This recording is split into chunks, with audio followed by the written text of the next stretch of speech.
All right, guys, Tim Tszyu and Sebastian Fundora. Now, when it comes to these two fighters, there's really only one fight that I'm interested in talking about, and that is the rematch. I don't want to be hearing anything from the Fundora camp about Errol Spence, about Terrence Crawford, whoever else is out there. Those are not the fights that I want.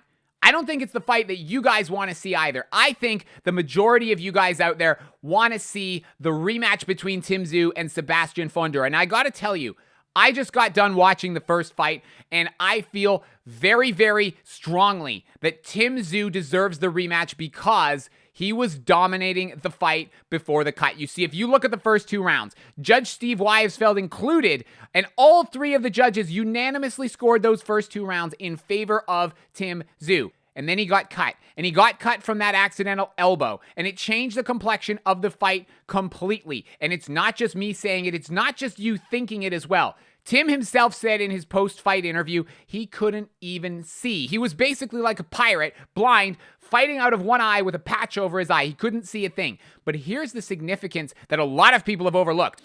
The jab that was coming at him was coming out of a southpaw stance. And what that means is, because of what side of Tim Tszyu's face was cut open, and because of what side the jab was coming from, Tim Tszyu was in a perfect position to literally not be able to see the jab coming at all. Now, if you look at the first two rounds, Sebastian Fundora was not snapping the jab out of there with any force. What he was doing, he was pushing the jab. They actually said that on the commentary. He was pushing the jab. He was pawing with it, and Tim Tszyu was deflecting it with his own left hand, and he was getting through with a straight right almost at will. And that's why he was able to rock Sebastian Fundora's head backwards, like as Mauro Ranallo said on the commentary, like a Pez dispenser, okay? So Tim Tszyu dominated the first two rounds. Sebastian Fundora's jab was completely neutralized. The cut changed the fight because it meant that Tim Tszyu wasn't able to see at all. And it's not just me who said that. Paulie Malignaggi, Robert Garcia, a lot of people said the same thing, okay? Chris Algieri, Timothy Bradley, everybody, Teddy Atlas, everybody was out here saying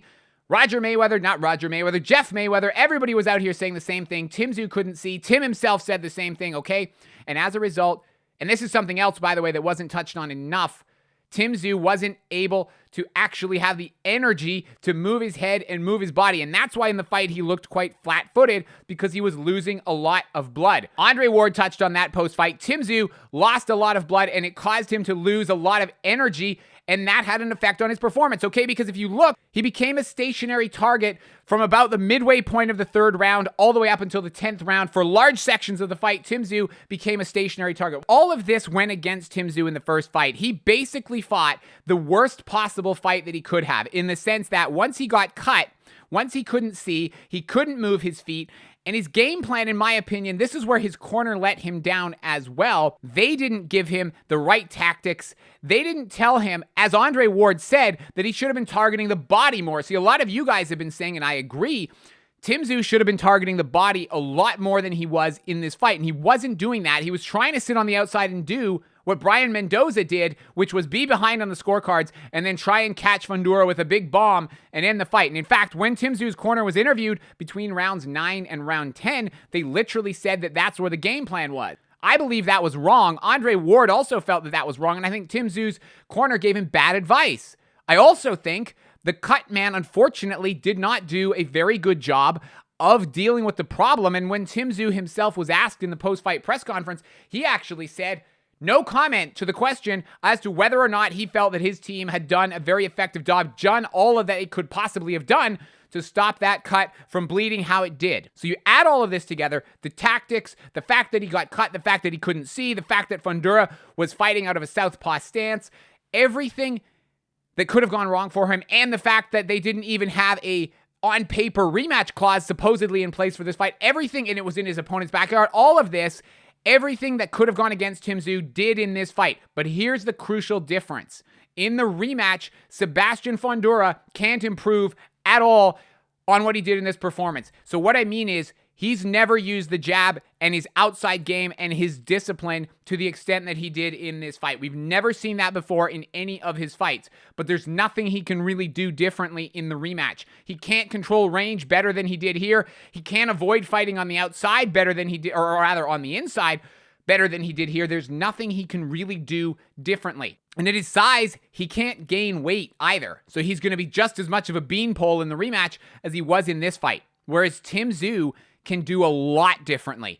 He can, first of all, avoid getting cut. Second of all, he can make sure that his corner does a better job of patching the cut up. Third of all, they can do as Andre Ward suggested, and they can attack the body. They can attack the body relentlessly. They can wear Fundora down. They can tire him up, and then they can go over the top with these big shots like Brian Mendoza was able to do to get the knockout in that fight. So there's so many different things that Tim Tszyu can improve here, and if he does, he can be basically a 75% better fighter than he was in the first fight. And if you only look at the first 2 rounds, he was already on course to win the fight.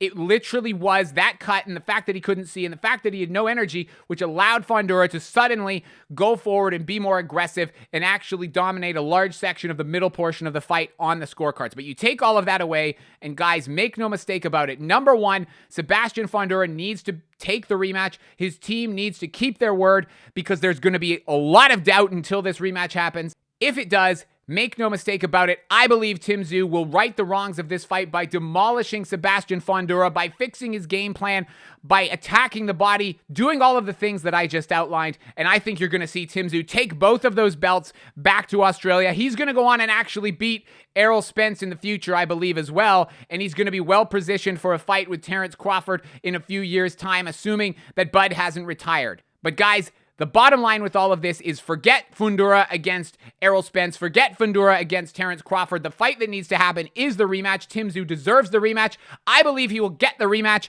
And when he does, I believe he demolishes Sebastian Fundora like he was on course to do in the first 2 rounds of this fight. So that's my take on it, guys. Let me know in the comments if you disagree. Thank you as always for watching. Enjoy the fights this weekend, and I will catch you in the next video.